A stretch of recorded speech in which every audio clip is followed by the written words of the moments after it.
Tell me a little bit about your story. Like, go back to when you first heard about Trump in 2000, whatever it was, 15, like when he was running for president, what you thought, and you kind of take me through that first election before we get to today. What were your thoughts about him? Sure. That for 2016 election, I remember in 2015, when running up to the election to 2016, I was petrified. I thought we have lost our country because of 8 years of Obama, and I did not want to vote for Hillary Clinton. I said, I was I was shooting for one of the other candidates, one of the more politicians is what I was looking for. Trump, I didn't believe because I thought he was a Democrat. He used to be a Democrat, and he was a TV personality. Who would want that? And I reluctantly went and voted for Trump, even though I heard all his speeches. I didn't believe him. I didn't think he was going to follow through. And I said, "Oh, he's a terrible speaker. I think he's terrible. He's rough. He's not eloquent and articulate like Obama was." Yeah. And I just said, no, I'll vote for him just because I didn't want to vote for Hillary Clinton. Mm-hmm. And then, I thought for sure Hillary Clinton was going to win because all the polls said she was going to win. I went to bed that night thinking, oh, well, didn't matter. I voted, but it didn't matter. And the next morning I woke up. I didn't even stay up for the results because I figured he was going to lose. And to find out he won, I was shocked. I was shocked. Like everyone else, I was shocked. And I still didn't believe him. And I still thought we were in a lot of trouble. Mm-hmm. But as time passed, I've come to realize that he is God sent. Mm-hmm. He is, the man has flaws. There's no question. The man has some flaws, but so did David. So did a lot of leaders have flaws. And that's what makes him so good. He loves the people. He has said what he's going to do, and he's done everything he said he was going to do. And I am shocked. Every day passes and I think, oh my God, he loves Americans. There's no question in my mind. The other candidates don't show that.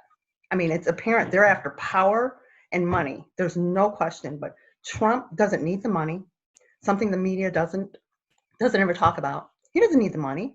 He doesn't need this. He does this because he loves people. He loves Americans, and it shows. So back to 2012, I'm curious, did you end up voting for Obama then? Was that Romney or? No, I voted reluctantly. I voted for Romney. Yeah, okay. And prior to that, I voted for John McCain. I've realized as I've gotten older that I've gotten more conservative because when I got out of college, I was liberal, no question.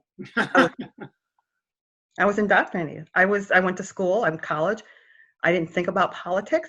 And I was told that, Democrats are the party of the working class, which I am. Mm-hmm. But, oh, well, yeah, I'm a Democrat. I believe in the social issues. Yeah. They're not being handled by the Republican Party. So real quick, so I understand. So are you a Democrat or a Republican, or how do you cast yourself exactly?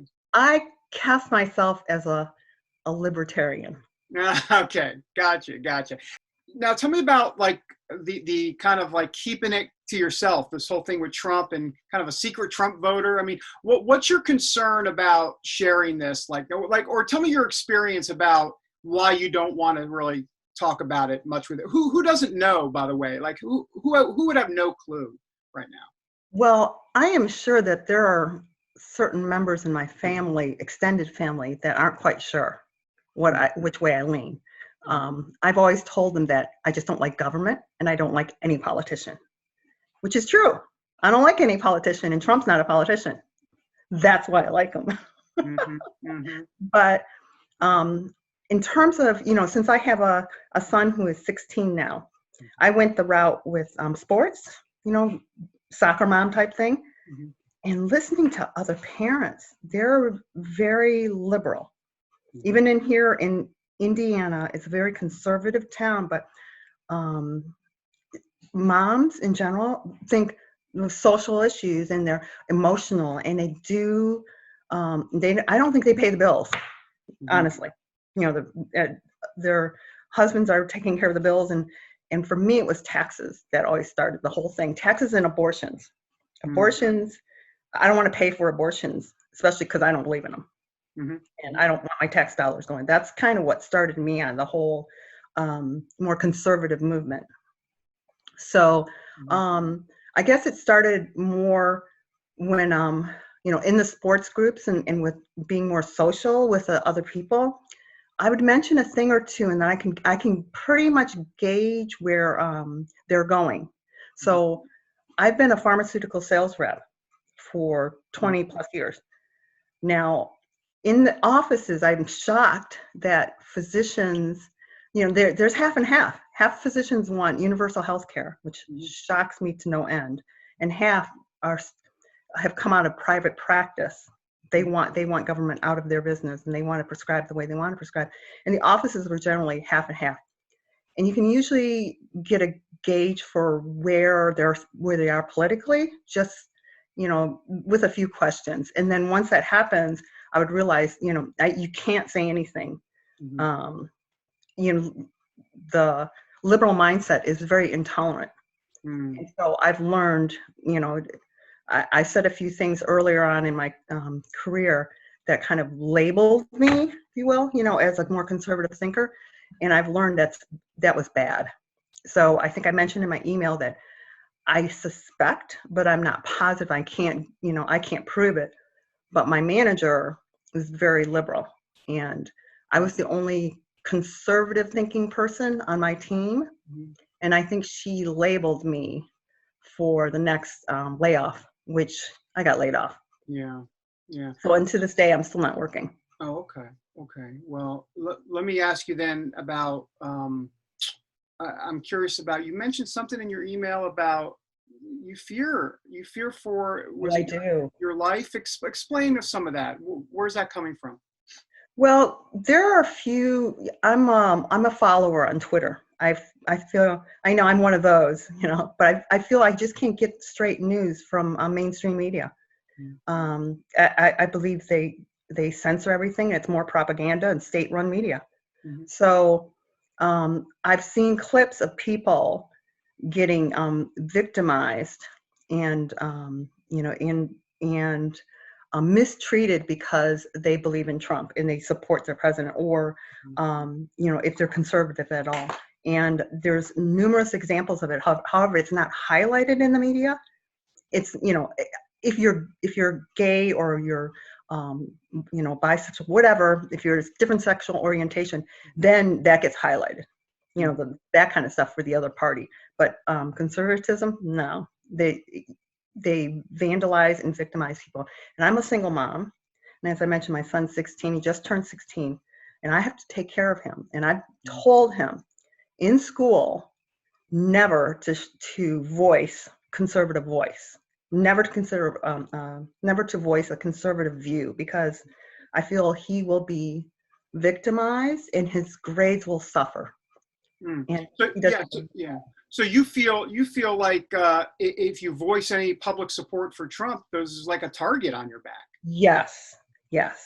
And I mentioned I'm getting a lot of text and email from the campaign to contribute to his campaign, and I'm scared to death. I want to, but I don't want to, because I don't want my name on any list that's going to associate with me with being a Trump supporter. So I would never have a bumper sticker or anything else, a yard sale, never, or a hat. I would never.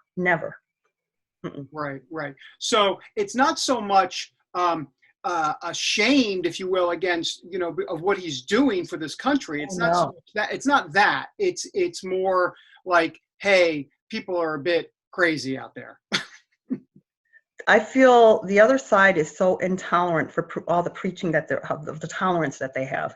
It's the exact opposite hypocritical thinking that has really pushed me to the other side.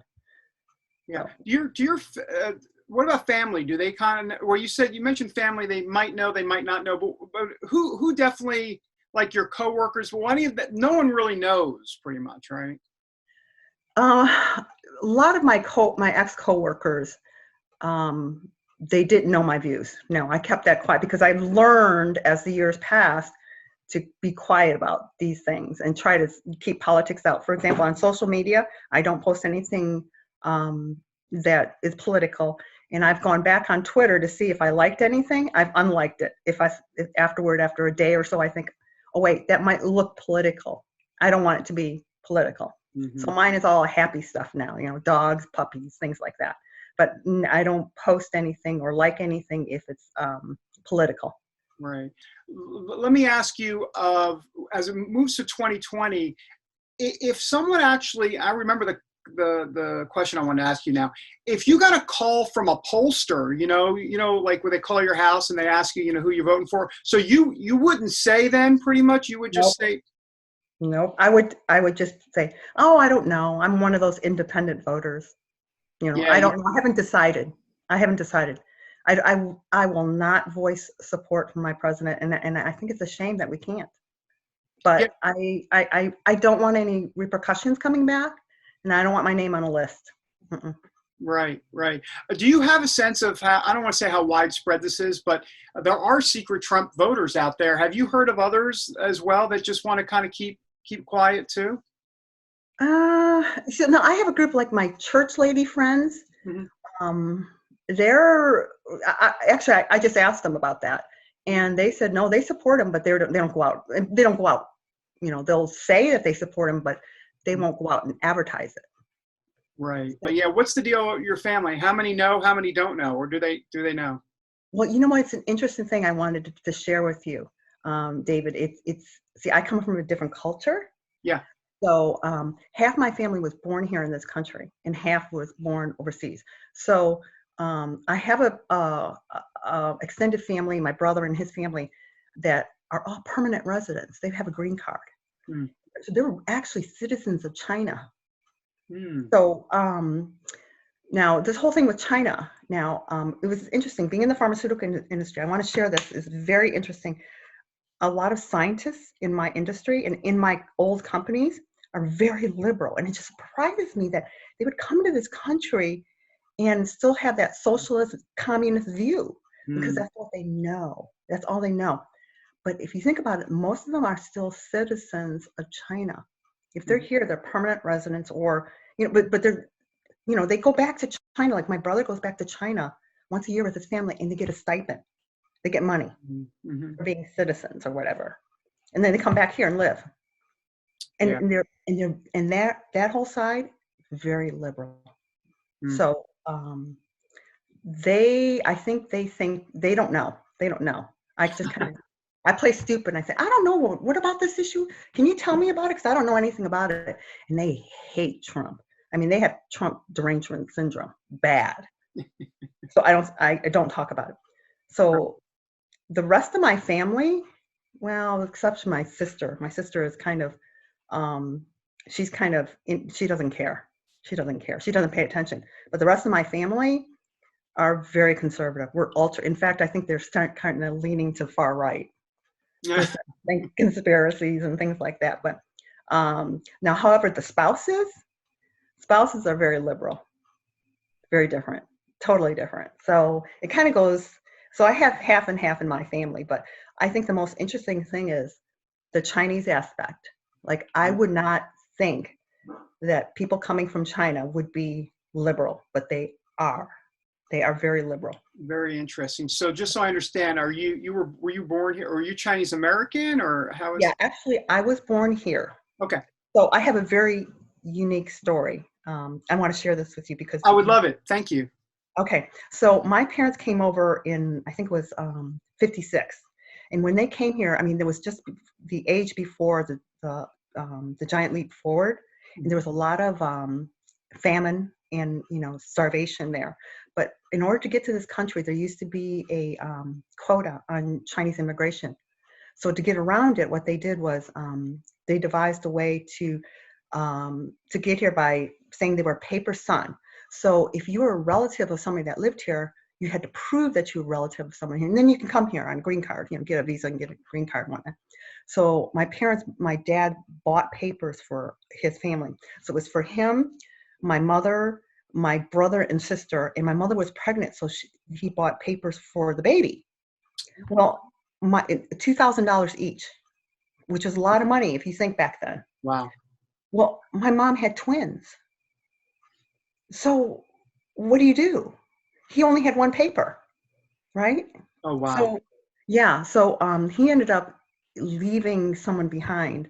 He left my brother behind in a boarding school, and then the process was then you had to go to Hong Kong for a year and live there to, for the part of this process, and then come to this country. And he came here and opened a Chinese laundry because back then in the 50s and 60s nobody had washing machines, and we did. So we were a Chinese laundry. Mm-hmm. My dad was an entrepreneur and bought this equipment and whatnot, and we worked in it. Yeah. So anyway, going back to my one brother that I mentioned that is very liberal, that one was born. Oh, so once he got here, he had another son and me. So I was born in this country. Thank you for sharing the story. This is really good. I'm going to talk to other secret Trump voters, and there's a lot out there. I don't know if you'd be surprised, but there's quite a few out there that feel would not even express that they support him in secret. Say it again. There's a lot of other voters out there that would not express it, that they would vote for him in secret. I just, I don't know that many that would, to be honest. Yeah. Yeah. Well, that's why it's interesting. The polls show one thing, and then all of a sudden he wins, and you're like, well, wait a minute, because there's probably a lot of folks just like you who really don't want to verbalize it or tell a pollster, but they'll go ahead and vote for him again. Yeah. You've been very happy though with what he's done, huh? I think he's done a tremendous job in the face of all the all the stuff, the crap that they throw at him. Yeah. I mean, every day he comes out, he works so hard. Yeah, I'm very I'm grateful that he's in office, and I worry, we pray all the time that he'll continue and that he wins the election. But what happens when he leaves? Yeah. That's what I'm scared about. Either it's going to happen now, or in 4 more years, we're going to lose our country if things continue how far left the other party's gone. If they get in power, which they're trying to do, we're losing our country and our values and our morals, which are so important.